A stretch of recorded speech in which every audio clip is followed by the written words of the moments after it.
Hello everyone, welcome back to my channel. My name is Ojasvi, but you know me as V.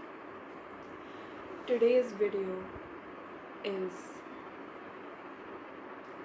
a little more different than my usual content.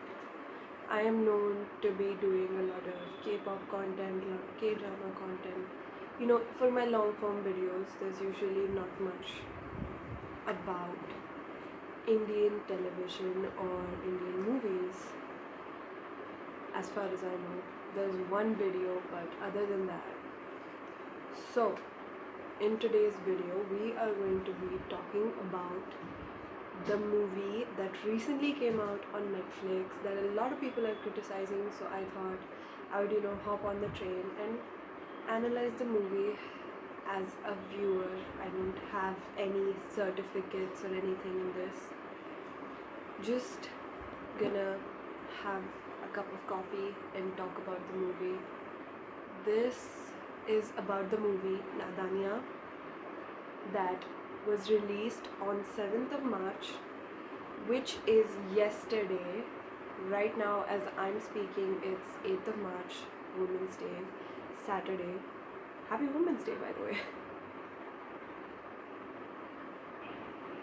And this movie stars Khushi Kapoor and Ibrahim Ali Khan, Saif Ali Khan's son, and Khushi Kapoor being, the great Sri Devi's daughter. So basically, you can call it a movie full of nepo babies, I guess. As far as the general audience goes on, everyone is gonna say it's nepotism. But let's really go on how far can nepotism actually go. Getting the gist. Also, by the way, this setup is just temporary. I have a really huge stack of books on my table right now, so I cannot shoot there. Okay, so getting back to the video, my point was nepotism. Now, the reason why many people bring out the idea of nepotism in the first place is because of the fact that many stars or celebrities, they just push their children, or the children get pushed by someone else to act when they don't even test their skills, unlike self-made actors who audition, who work hard, who study for their roles. But here, nepo babies make their growth in acting by doing films. I know experience can make you gain a lot of knowledge, but it doesn't necessarily have to mean that you can gain experience just immediately launching yourself into the public's eye, if that makes any sense. Because if you look at, for example, Ananya Pandey, if you look at her movies, in the very beginning, everyone said that she sucked or her acting was bad. But if you really look at her recent films, you can see she's improved a lot and her acting is developing. She's gaining a skill in acting. She's doing good now, basically. If she could have waited, or if whoever discovered her could have waited just a couple of years for her to gain experience, for her to study a bit about acting, for her to, learn how to act properly rather than just straightly launching her, maybe the losses of some films, some money, or some of public's time could have been saved. And I think that's the exact same case that's going on with Khushi Kapoor. She definitely needs some experience. I mean, her sister Janhvi Kapoor, she didn't do so amazing in my opinion in her first film. Dhadak is just like an okayish film, and on top of that, it's a remake of Sairat, so like out of sight, out of mind. So she really needs to gain experience. Her acting though in this film, it wasn't that bad. I haven't watched Love Yapa, so I don't really know how she did in that. But in the Archies, she did very, like, how kids act in school plays.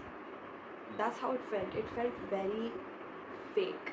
like you could almost tell she was actually acting, and I know that's the whole point, but like it didn't feel like, you know, acting. I guess it was bad.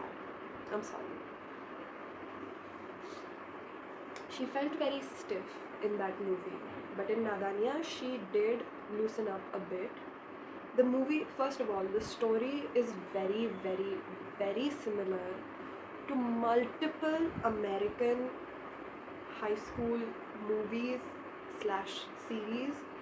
So I feel like Karan Johar is trying to cater to the Gen Z audience by catering his movies towards the American market, you know, because the movie felt very, you know, cutesy, exaggerated kinds. I must say though, Ibrahim's acting really was good in this movie. I mean, for a first time actor, he did a pretty good job, not gonna lie. He lived up to his character. Whereas Khushi Kapoor's acting, it sometimes was really good. Like, for example, in the emotional scenes, she did do a pretty good job. I could actually feel her emotions through the screen. But then, when the scenes required a little bit of that aloofness or, you know, cutesy type, Bambi type vibes, she really lacked a little bit there. But yeah, that's basically a little bit of a summary. Okay, so now let's get on with the sectioned analysis. So first of all, let's talk a little bit about what the story of the movie is.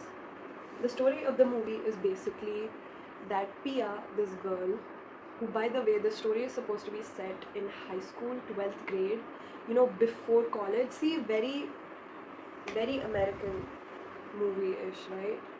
So Pia Jessing, she is a girl who has a lot of issues in her family, who is rich, and she has best friends she recently fought with.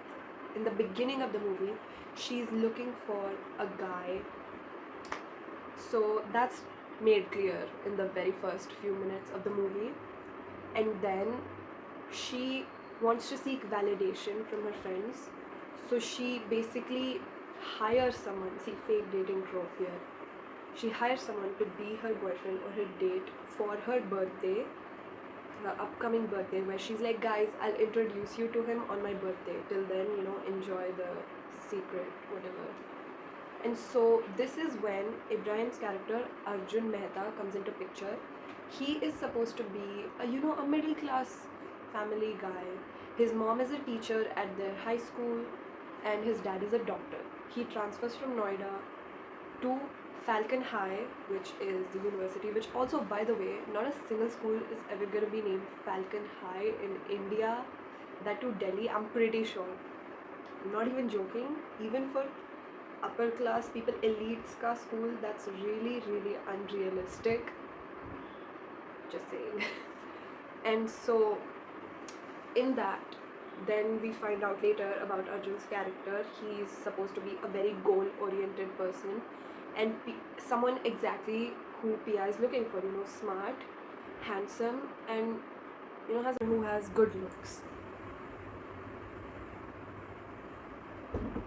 So there's this incident where Pia looks at, you know, Arjun. She finds him, and then they have a talk and they negotiate. She's like, I'll pay you for the deal, you know, you don't have to do it for free.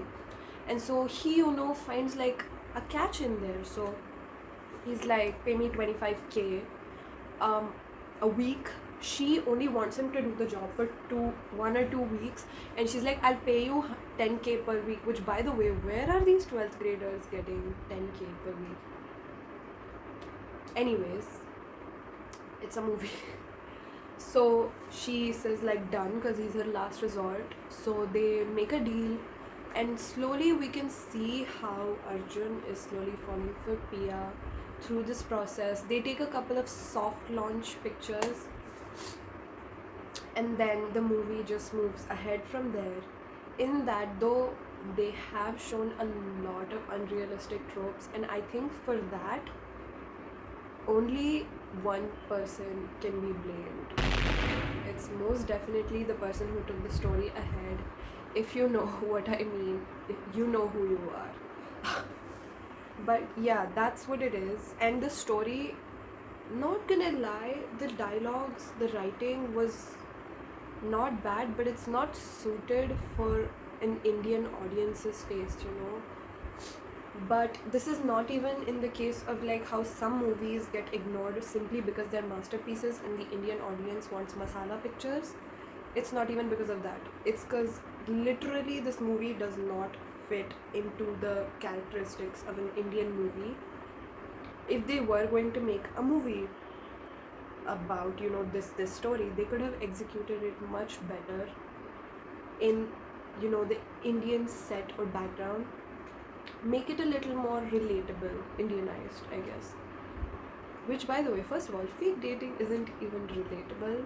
It's already an unrealistic trope, and they've set it in an even more unrealistic background, which just makes the movie a little bit too much of a cliche in itself, you know. I mean, the songs were good. The Hindi in the movie sometimes did end up becoming too shuddh, and then the English became too much English sometimes. There was not an equal balance in it, you know. Didn't really feel grounded, I guess, if that's what you're gonna call it. As far as acting goes, I think I've already spoken a little about the acting in the beginning of the video, but just to take it a little further, let's start with the main leads. We had Khushi Kapoor playing Pia Jaising, which, by the way, I loved the vibes of the movie, to be honest. The costumes, I did like it, because if I'm gonna watch a movie, the costumes also have to match the characters, and they did do a good job at that, because I mean, it's a Karan Johar movie, so they're always gonna do a pretty good job with the outfits. Manish Malhotra, I mean.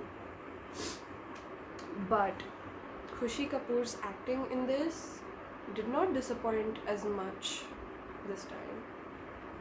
It was that meme, not good but not bad. Not good. She has the power to do emotional scenes now. She's able to do them, but she's still not able to gain the, you know, attention of the audience when she's doing regular scenes. She's not able to understand.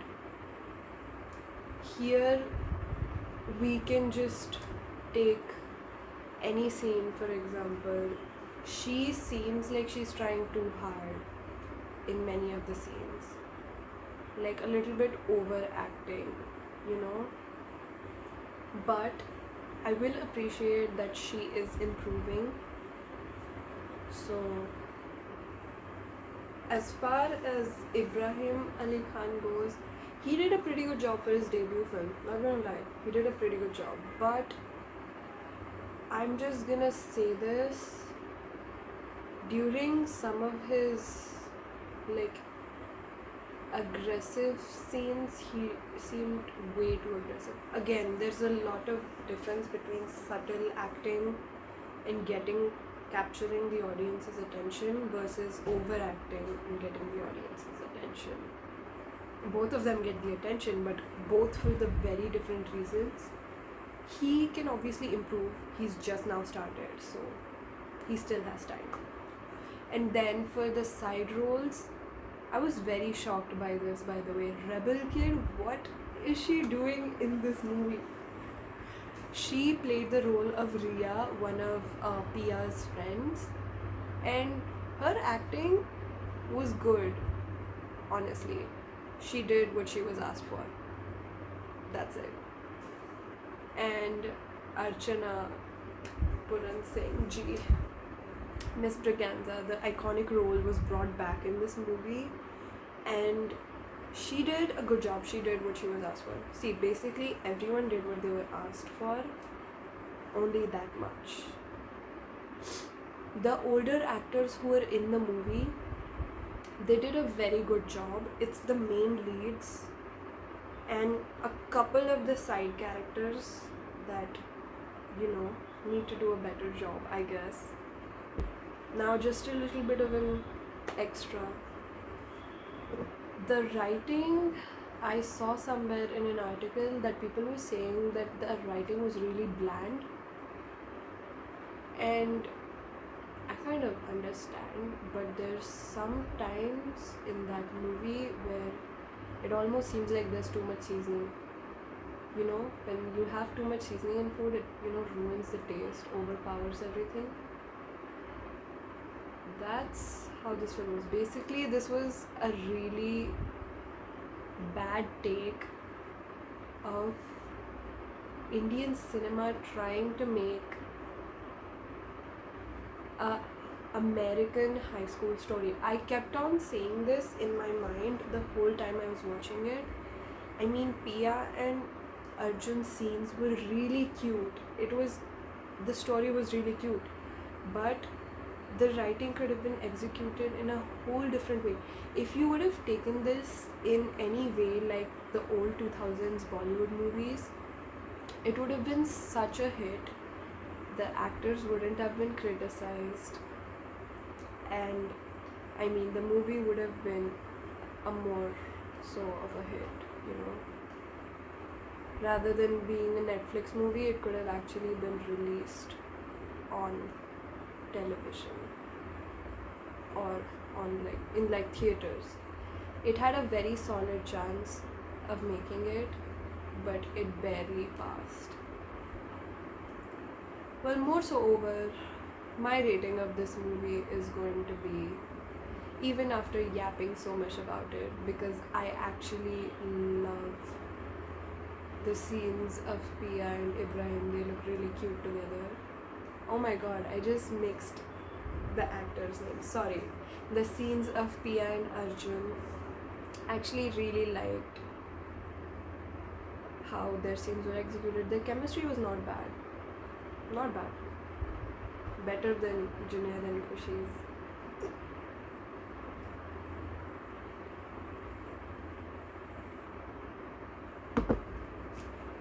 I'll rate this. As I was editing that video, I realized I did not have the clip of the final rating. I don't know where that clip went. But my final rating of the movie was a 6 on 10. And I think that really justifies just how well it is on my scale. Because if a movie is a 10 on 10, it better be a masterpiece for me. A 7 and 6 is like an average movie that you'll never turn back to, that you won't watch again. That's what I'm doing right now. Back to editing.